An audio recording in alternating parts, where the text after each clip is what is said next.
¿Usted qué? El podcast donde hablaremos de todo de una manera relajada, mundana y cotidiana. ¿De qué? Dinero, amor, relaciones, espiritualidad y todas esas cosas que a menudo pasan por nuestra mente y no sabemos dónde ni a quién decírselo. ¿Quién es? Yo, David, el mico. Y yo, Cami, solo Cami. Ah, sí, y muchos invitados. Bienvenidos. Hola, ¿qué más? Camila Betancourt, ¿usted qué? Muy bien, ¿usted qué, David ¿Qué ha habido? Molina? Yo bien, monstruo. Hoy vamos con el monstruo. Todo bien, todo bien, todo bien. Súper contento. ¿Usted qué? Rompiendo fronteras así duro. México, España, Uruguay, me mostraste ahorita, Canadá. Estados Unidos. No, la verdad es que muy feliz. Lo que comenzó como propuesta, propuesta tuya, tarea mía, se ha convertido en un motor súper interesante, además de mucha gente. O sea, sí. Felipe que está detrás, Juan Fernando haciendo la producción, y los invitados entonces terminan como conectándose, sí. lo replican. No, contento. Sí. ¿Usted qué? Feliz de un capítulo nuevo. De verdad que el propósito siento que se está cumpliendo, que es conectar con la gente. Creo que vamos muy bien, muy feliz. Le digo pues que hemos hablado de sexualidad, de apegos, de paracaidistas, amor propio, religión, salud mental. Hoy nos vamos a meter en un tema de mis favoritos además, y para presentar a Andrés José Restrepo. Le tengo pues, lo conozco, nos conocimos en la Bolivariana por allá por el 2002, sí. 2003, y yo era gordo, gordito. Y póngale que nos hayamos dejado de ver 1 o 2 años, y en esos 1 o 2 años que nos dejamos de ver, yo ya era flaco, sí. Cuando yo adelgacé. Y el monstruo también estuvo como para arriba y para abajo, sí, pero lo particular de ese momento, cuando nos volvimos ya como a ver, no conocidos, sino ya como en serio, sí. A él le parecía así, fue una cosa que siempre le ha parecido como muy impactante porque no me reconocía, y ya después hablando nos acordamos que nos habíamos conocido por allá en una reunión para hacer un concierto y no sé qué. Entonces resulta pues que desde ese momento hasta hoy no nos hemos separado, hemos tenido bandas juntos, hemos jugado a PlayStation. Cuando yo vivía en Laureles caminábamos por Laureles después de las 10 de la noche haciendo tertulia. Hoy tocamos otra vez juntos, habíamos dejado de tocar juntos y hoy tocamos juntos en el maravilloso tributo a Luis Miguel que tenemos en el mercado. Pero si algo tengo que destacar yo es una de las personas más cercanas a mi vida, lo que ocurre con el crew de Usted qué. De Usted qué, que son las otras 2 personas más cercanas de mi vida. Y al igual que Felipe y Juan Fernando, es otra persona con la que podría hablar sin parar. Sí, tenemos unas tertulias interminables. Y si bien la dinámica de vida nos cambió un poco, porque antes vivíamos a un par de cuadras en Laureles, Medellín, Colombia, ¿sí? Estamos en Medellín. Y Laureles es el nuevo barrio más cool. El nuevo barrio más cool de Latinoamérica es. Nadia Catalina me mandó ese artículo. Entonces vivíamos como a un par de cuadras, era súper chévere porque lo que hacíamos era que salíamos a caminar. Sí. Incluso ya habiendo nacido Luca, nos encontrábamos después de que el primer año que él se dormía y nos íbamos y caminábamos, a veces jugábamos. Luca, tu hijo. Jugábamos Play, Luca, mi hijo. Y otra cosa que pasaba mucho era que teníamos una banda y ensayábamos como de 8 a 10 y a las 10 nos íbamos para Carulla de las Palmas, aquí en Medellín, a comer ensalada de frutas, ¿sí? Por la noche. Por la noche. Pero el marco de todo eso es que es una persona con la que he hablado desde que me acuerdo de temas súper interesantes y creo que los dos aprendemos un montón del otro y he encontrado en él un profundo respeto. Y pues usted que me permite tener a la gente que amo cerquita, sí. Andrés José Restrepo. ¿Qué ha habido? ¿Qué más? Qué rico tenerte, bienvenido. Yo bien, ¿y ustedes? ¿Todo bien? Todo súper. Fallé en algo en la presentación. No, pues es su percepción, es muy subjetiva. Digamos que yo discrepo en algunos detalles, pero en general vamos como Pero por lo el mismo acepto. camino, sí. Pero te había entendido músico, Músico, psicólogo. estudio psicología y filosofía y pues por ahí. Bueno, ante todo Empecemos. músico, ¿cierto? Músico, Eso es como sí, la es su- profesión y el oficio. Ajá. Para lo que uno cree que nació, Ajá. pero en el camino se da cuenta que tiene facultades para otras cosas y se accidenta metiéndose en esas cosas por decisiones extrañas. Entonces yo estudié psicología, efectivamente, porque no sabía qué más hacer en un momento en el que quería estudiar música y en la casa no me dejaron. Ajá. Entonces al no dejarme había que tomar algo, si no se iba uno para la policía o para el ejército. Yo recuerdo que me metí a estudiar, me presenté a publicidad y a psicología y pasé a ambas y tiremos Por una descarte. moneda a ver cuál gana. Y ganó psicología. Estudié como hasta séptimo semestre. En el momento en que era irreversible la decisión, si seguía estudiando, pues ya no me podía retirar, la dejé. Y empecé a estudiar filosofía y letras. Y a la par empecé a trabajar mucho haciendo música. Como eso fue en el año 2003. Empecé a tocar mucho, a dar clases. Entonces esa carrera pues me la podía pagar, Sí. porque era barata. Pero siempre estudiaba música, digamos, de manera paralela. Era lo que en realidad estudiaba. La psicología, pues uno estudiaba lo que tenía que estudiar, pero en realidad eran temas que se me facilitaban mucho. Y al facilitarse tanto, pues entonces el tiempo de estudio y de dedicación a la música era casi que todo. Claro. Entonces, bueno, empecé a estudiarlo y bueno, luego empecé a estudiar filosofía y letras sin ningún interés, más que aprender y leer y conocer, pero no me quería ni graduar ni hacer nada con eso. Y Bueno, entonces ya se imaginarán las tertulias de qué son, o Sí. sea, está pasando por psicología, por filosofía, es un tremendo músico. Una de las bandas en las que estábamos la dirigía musicalmente, yo he aprendido un montón, pero pues entonces ya se imaginarán y por eso está acá. Y ese es el tema, sí, Sí, las claro. facetas de nuestra vida, cómo llegamos a momentos en la vida en donde nos toca casi que elegir muchas veces cuál va a ser la faceta que va a direccionar o a ordenar nuestro mundo. ¿Y cuál va a disfrutar? Y ahí, Y por más que uno no lo quiera, las dos terminan cruzándose, sí. ¿cierto? De una u otra manera. Entonces, pues bueno, vamos a ver para dónde nos vamos con este viaje con el monstruo. Al monstruo le decimos el monstruo, ni siquiera monstruo, no, el Sí, monstruo. monstruo. El monstruo. Ya me quedó muy claro. Va, tíresela. Bueno, entonces, monstruo, ¿usted qué prefiere? ¿La psicología, ¿cuál fue la Filosofía. otra? ¿Filosofía o la música? mira, yo creo que entre la segunda y la tercera hay una relación directa.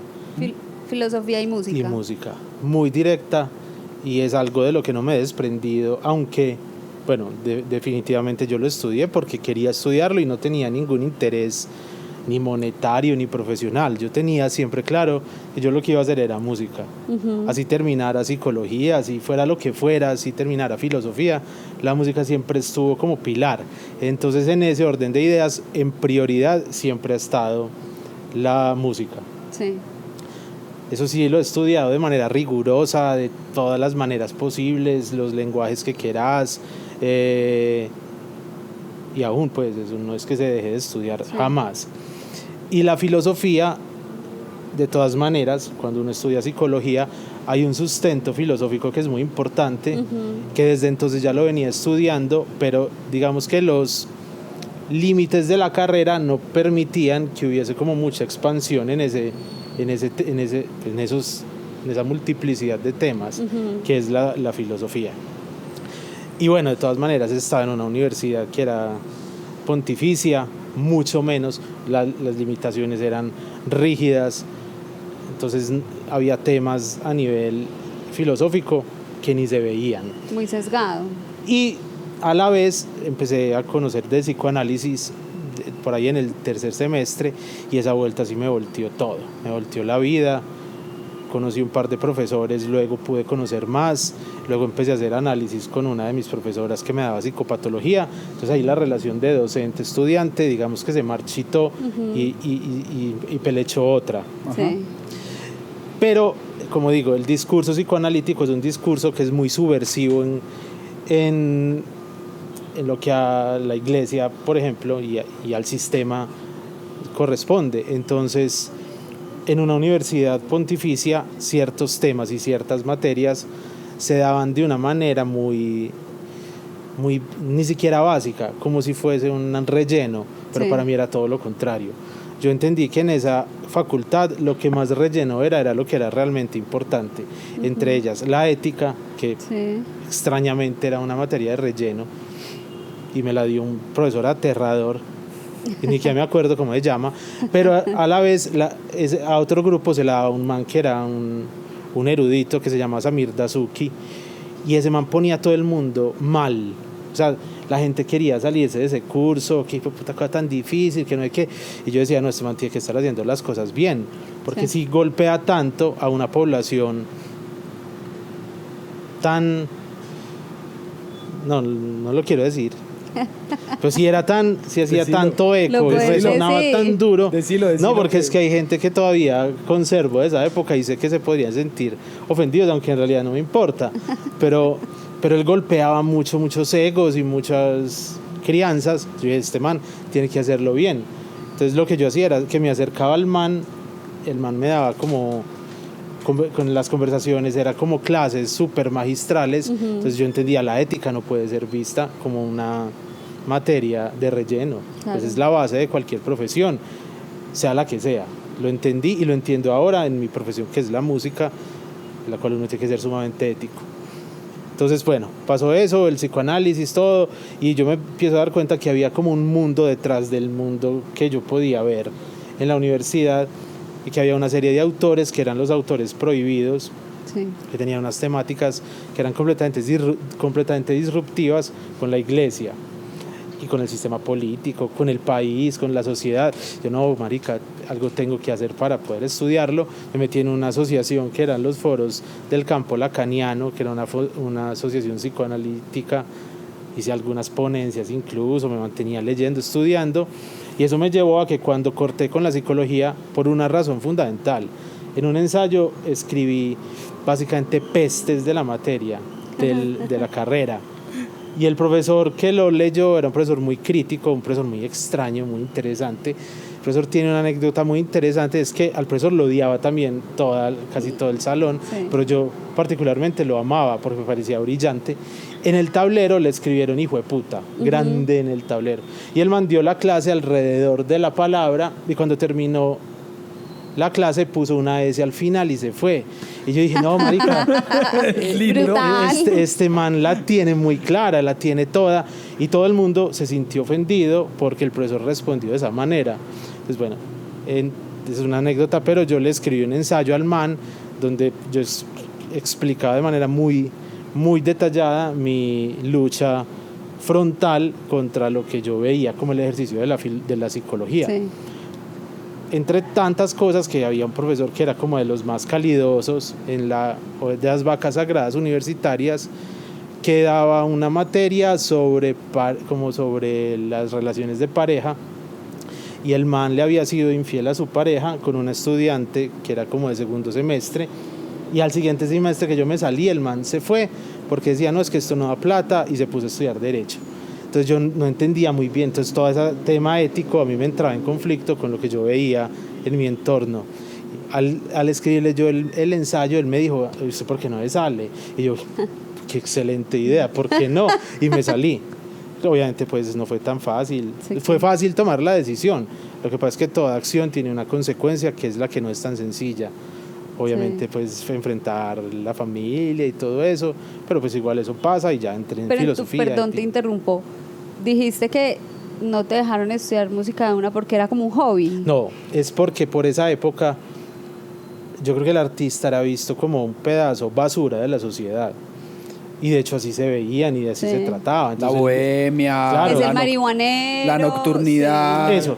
Pues, sí, efectivamente, Muchas gracias a aún nuestro querido- es tratado así, aunque efectivamente la escoria de la sociedad está ubicada en otro punto, es más fácil Hay como mucho ubicarlo estigma. en un grupo muy indefenso, ¿cierto? Entonces, esa era lo que se pensaba, pero a mí eso me seducía como esa temática.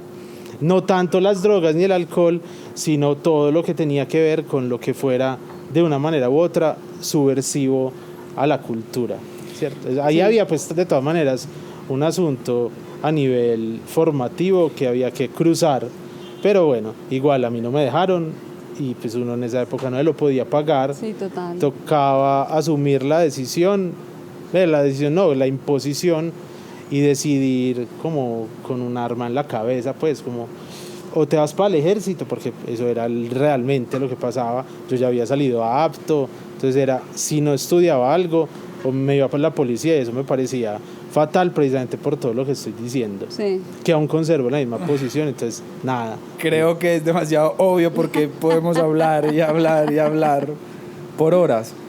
A ver, voy a recoger cosas que me parece chévere, Sí. para ver para dónde nos vamos. Creo que una es la inevitable incomodidad, sí, estar incómodo, como esa aula con ese profesor que incomodaba al otro, sí, generaba o irrumpía subversivamente precisamente en lo dogmático y en el deber ser, para que nos metamos también por ahí.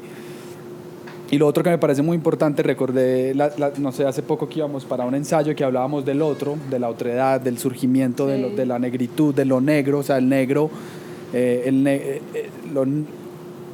decirle el negro era, digamos, todo lo anómalo, o sea, todo lo que no era normal era lo negro, ¿cierto? Y ahí nace pues que negro ni el teléfono insulto. y toda la cosa. Entonces también me parece que es muy importante ahorita que hablemos del otro, de la otredad y de la anomalía, que es un concepto filosófico súper interesante. Y lo otro que quisiera recoger de todo lo que escucho del monstruo es que al final quizás no hay que elegir entre las facetas, Sí. ¿sí? Sino que simplemente hay que ir eligiendo conforme va viniendo la vida, pero hay que ir desarrollando como las facetas que tenemos, porque al final para algo están ahí, ¿cierto? Integrarlas de alguna Integrarlas, eso está muy chévere. Entonces, digamos, eso me hace hacerte una pregunta, y es, ¿cómo has seguido integrando eso, todas tus facetas, tu faceta que me parece que hubieras sido, si hicieras clínica, serías un fantástico psicoanalista por la capacidad de abstracción y todo lo que tiene que tener el analista?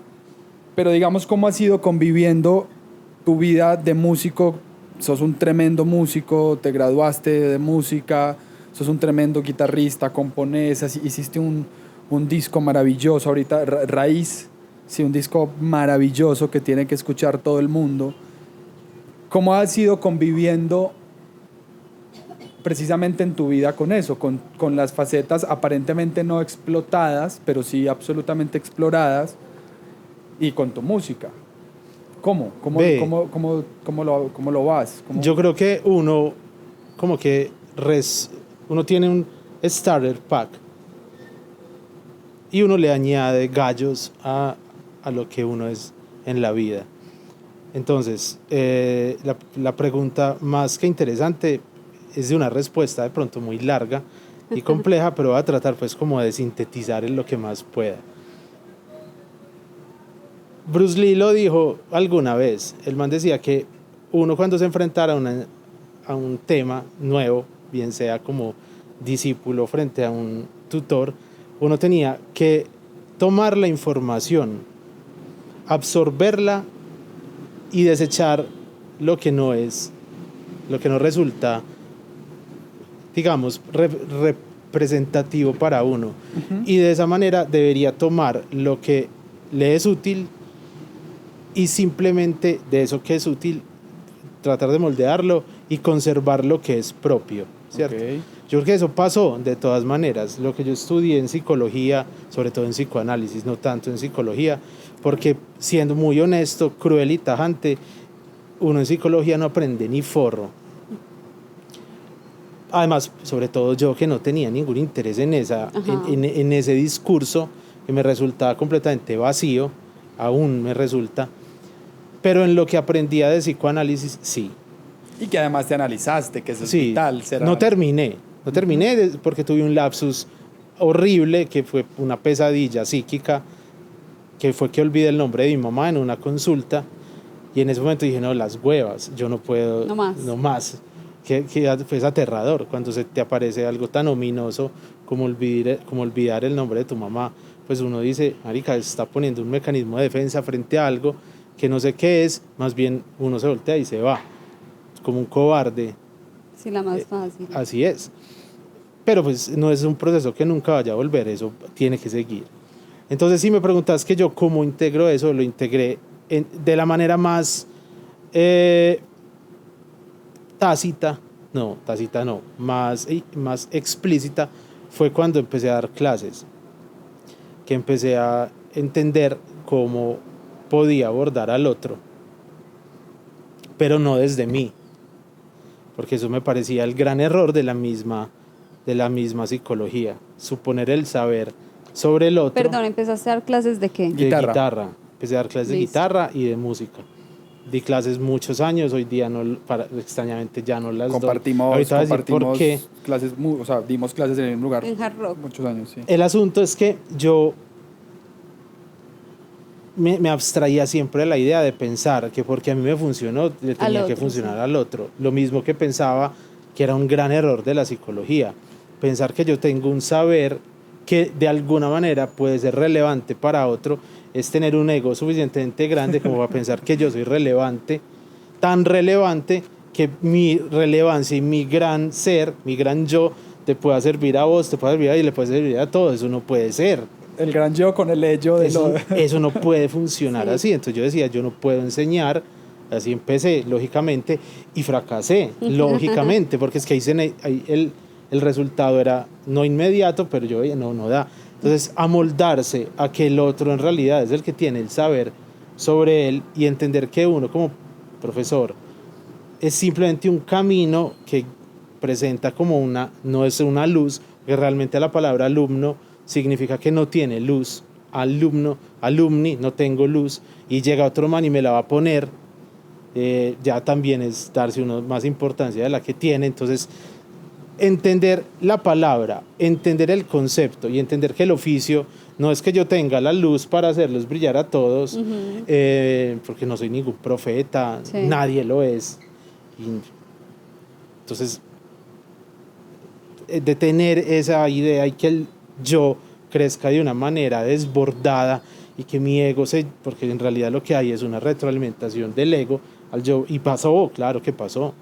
Yo veía que tenía unos estudiantes que se volvían unos putas y tenían 14 años y tocaban Van Halen, tocaban unas Dream Theater, unas cosas absurdas. Entonces cuando los veían yo me sentía, marica, más que sentir excelente lo hace, era excelente lo hace porque yo se lo di. Eso se vuelve como un círculo vicioso y uno los atrapa. Y así pasaba. Entonces era como un pescador, muy crística la idea de tirar la red para coger los peces, y venían y llegaban, pues yo tenía un boleo de alumnos impresionantes, pero entonces detenerse y pensar, es que eso está funcionando, es efectivo, sí. Pero que sea efectivo no quiere decir que sea ético, y ahí vuelve el tema de la ética, que es la que se pone de frente. Cuando llegaba un estudiante que, hablándolo honestamente, sí. Muy cruelmente, hay gente que no la va a hacer jamás. Sí, no se le va a dar. Porque no se... Yo quisiera que se me diera, pero no se me va a dar nunca. Bueno, ser cantante. Uno nunca sabe, pero puede que no, como puede que sí. Esos casos era un camino mucho más difícil que el otro, entonces había que deconstruir el ego, dejarlo tirado y enfrentarse a una persona que necesita una atención distinta, que en realidad terminan siendo los estudiantes más apreciados. Entonces, más que el reconocimiento que me dé el otro, que me dé la gente y que me digan, marica, vos sos un gran profesor porque haces tocar unas cosas fenomenales a unos niños, más que tener eso es entender que la labor era otra. Entonces, en ese sentido, esa pelea con la psicología se volvió relevante para mí y dejó de estar en un campo vacío, que era el teórico, y se volvió en otra área, que era la pedagogía, que yo no tenía ni idea de eso, que luego cuando tuve idea de eso, que fue cuando empecé a estudiar música y pedagogía, ahí fue que dije, no, sabes que yo no sé dar clases, aunque ya sabía, ya tenía más herramientas, y ahí dije, no, yo no puedo dar más clases. Y digamos que en ese momento entendí que la pedagogía, pues sí, rico, en algún momento lo volvería a hacer porque me encanta, ya tengo más herramientas, pero tengo que reposar un montón de, primero la teoría versus la experiencia, que son dos cosas que en un momento llegaron a pelear. Ya cuando la teoría se tiene, la experiencia se tuvo desde antes que llegara la teoría, entonces yo tengo que dejar reposar los ingredientes antes de ponerme otra vez manos a la obra. Fascinante. ¿Qué opina? No, estoy acá como Lela. feliz escuchando. A ver, hay cosas que quiero resaltar. La primera es el monstruo de unos principios, unas convicciones irrevocables, inamovibles, y pues mira la decisión que toma. Absolutamente respetable. Nosotros compartimos fácilmente 8 o 10 años de pedagogía juntos, o de dar clases pues juntos, y creo que había había un patrón que diferenciaba a los alumnos de Andrés José, a los alumnos de David Esteban.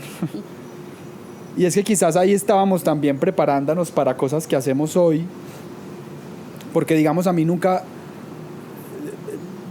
me interesaba que mi alumno fuera el mejor, sino que se transformara. Claro, yo entendí después que eso se volvió una escuela para también mi hacer hoy, porque a mí me acuerdo mucho de alumnos que no lograban, no sé, hacer algún ejercicio, y yo les decía, no, pues baja los palos y vení, sentémonos a hablar.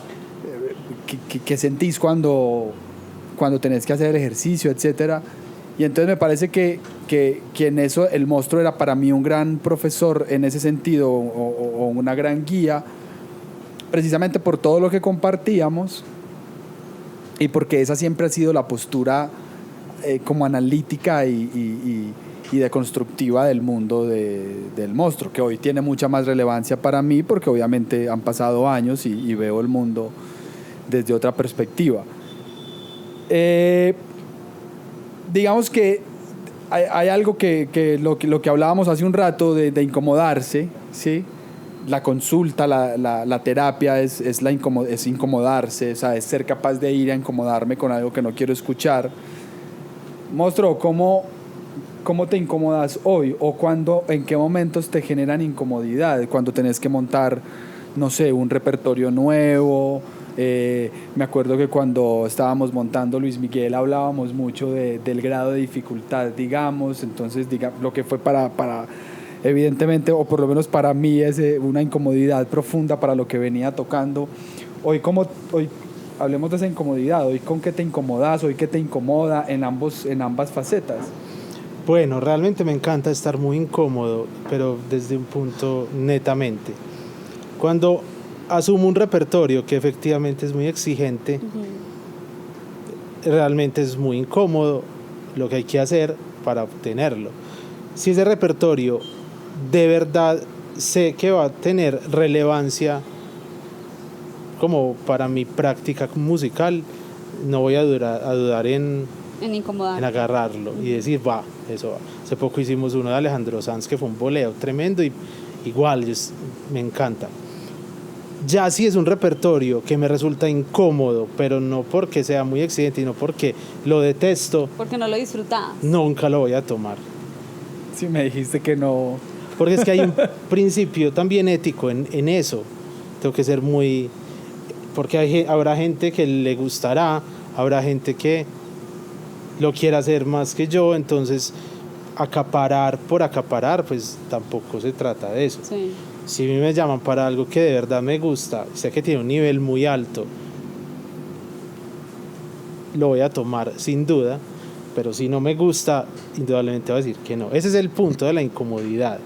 Otra incomodidad que puede ser interesante cuando inicié como otra vez en la academia, eso pues de empezar clases un domingo a las 6 de la mañana después de haber tocado el otro día hasta las 3, pues eso no es que sea muy cómodo ni muy rico, porque era levantarse como a las 5, bañarse para salir para la universidad y estar en clase hasta las 6 de la tarde, una cosa así. Aparte, el anterior día también había sido una jornada maratónica, Sí. y el día anterior también se había trasnochado por tocar, pero por lo mismo que uno asume, si uno ve que tiene algo que le retribuye, no tiene que ser a nivel económico, de hecho casi nunca lo es más a nivel o profesional o académico, o si se quiere llamar de manera metafísica, espiritual, uno lo tomará. Si no, no tiene valor. Por más que paguen, no tendría valor para mí. Lo que quiere decir de manera taxativa, creo que no va a pasar, pero que si a uno lo llama un gran artista de música urbana a tocar con él y las cifras son altas, indudablemente diría que no, porque va en contravía de un principio ético que para mí es inviolable, que es el que digo, si me he de incomodar, tiene que ser por algo que me genere Evolución. claro, y que me ha de gustar. Y no es dentro de lo económico en cuanto a dinero, porque siempre estamos hablando de economía. Si yo invierto tiempo para algo, ¿cierto? Estoy invirtiendo, Sí. y de todas maneras uno sí sopesa como lo que más le convenga, y no necesariamente es económico de plata lo que más conviene. Entonces, pues, en ese caso se diría que no. Bien. ¿Vos te incomodás hoy, en tu Sí, día a día? Acá estaba pensando mientras el monstruo iba hablando. Yo me incomodo mucho en cuanto a la terapia. Pues yo siento que la terapia es una incomodidad constante porque es confrontar cosas de uno que a veces uno no quiere, y siento que eso sí lo he hecho muy juiciosa durante los últimos 10 años de mi vida, de una manera muy consciente, pero siento que en el hacer me cuesta incomodidarme, pero creo que eso va más a un tema de apegos que de cualquier otra cosa. A mí me cuesta en lo laboral no hacer algo que me apasione, que siento que vos hoy sí lo tenés, pues ahí me cuesta esa incomodidad, no la hago, no la uso. Claro, pero igual es natural buscar la comodidad, o sea, no es, luego se vuelve más como un ejercicio consciente de lo importante, de lo que te permite evolucionar la incomodidad. Lo otro de lo que hablábamos ahora hace un rato era del otro, del negro, de la otredad, del otro, de la anomalía. Vos has sido el diferente en muchos escenarios. Al monstruo incluso le preguntan que si es de, no sé, de Chile, de Pasto, porque habla incluso diferente. ¿Cómo has convivido con esa diferencia que te convierte en el otro, en el raro, ¿cómo has convivido con eso que ha sido muy marcado desde que te conozco? No, yo creo que bastante bien. Mira que cuando empecé a estudiar psicología hubo una profesora que me dijo, usted tiene un trastorno fonoaudiológico, y yo, qué maravilla, por fin le ponen nombre a lo que he sido toda la vida y nunca he sabido de dónde proviene. Igual eso no me lo va a arreglar, pues gracias por notarlo, pero eso no va a variar y no ha variado. Eso fue en el año 2000 y pues es el 2023, han pasado 23 años y creo que sigue igual. Hablas Aparte, la exactamente misma igual. profesora me dijo, yo noto en vos un síndrome de Asperger. Y yo como, qué tan rico. También tenía yo como 18 años y me puse a leer al respecto y no me hacía como que me identificaba, pero no era una identificación dolorosa. No sé qué pretendía, porque tampoco logró nada. Exacto. Entonces, Etiquetarte la etiqueta de si algo es blanco o negro es la que pone al otro fuera del rebaño, como una especie de outsider. Y en eso me he encontrado bastante cómodo, a pesar que ingresar al mundo es incómodo. Efectivamente, no creo ser una persona con grandes habilidades sociales innatas. Ha tocado desarrollarlos y es algo que puede desarrollar perfectamente, y pues en grupo digamos que ya me va mejor. Y no es que me haya tocado, bueno, sí, me ha tocado por oficios. Sí. Sí. Claro que sí, pero perfectamente puedo estar abstraído de las multitudes por temporadas y todo bien. Sí, claro, perfectamente. Me llevo bastante bien conmigo mismo, eso yo creo que es una gran ventaja en cuanto a lo diferente, ¿cierto? no es que considere al otro como un bicho raro, aunque pues cada uno es un bicho raro para mí, porque efectivamente todo el mundo lo es, si no estaríamos midiendo a todo el mundo con una misma balanza y todo el mundo sería una copia del otro, que al parecer eso es lo que se intenta, pero pues para mí no, para mí todo el mundo es muy distinto, incluyéndome, nadie es o más agradable o más tal que el otro, Solo son. la gente es diferente, entonces lidiar con eso, que tampoco es que haya sido una lidia, no es que me haya causado sufrimiento ni incomodidad, es más entender la estructura social y ver uno como, pues, uno es un sujeto social, uno es un ser social, sí o sí, uno tiene que ingresar en la sociedad, aunque sea por raticos, lo tiene que Así ver con sea por lo herramientas. laboral, Ajá. exacto. Igual lo que decía a un principio, tal vez yo no nací con esas categorías de grandes habilidades sociales, las adquirí con el tiempo y me funciona cuando ingreso en el lazo social. Cuando me salgo del lazo social, también me va divinamente, porque he hecho las paces conmigo mismo constantemente, entonces no es que encuentre Lo que un pasa es ser que eso es una- huraño dentro de mí. Eso es una consecuencia natural y lógica al trabajarse, ¿sí? Sí, claro. Que es ser capaz de estar consigo mismo. Que digamos en ese caso has sido un afortunado porque la vida te ha ido sin tener una vida perfecta, casi nadie la tiene. Sí, yo que he estado cerca sé que has tenido episodios, acabas de vivir uno súper interesante con tu gato que se murió, pero creo que evento a evento es la ratificación de esa magnífica relación que has construido con vos mismo, que no es otra cosa que trabajarse, pues que escudriñarse, que enfrentarse a uno mismo Claro. e incomodarse, pues. De todas maneras, ese tiempo a solas yo lo pongo cuando sé que lo necesito. Así esté lleno de gente, yo sé que construyo como una especie de ermita y nadie puede entrar, así haya cientos de personas alrededor. Ay, perdón. Cuando a veces me puedo perder un tiempo y bien que lo hago, luego regreso sin problema, pero son decisiones y no es porque algo ande mal o exageradamente bien, es porque lo necesito. Por ejemplo, para la construcción y creación musical yo me tengo que abstraer porque necesito retomar cosas que el mundo me genera demasiado ruido como para hacerlo con él ahí. Inspirar Entonces, para expirar.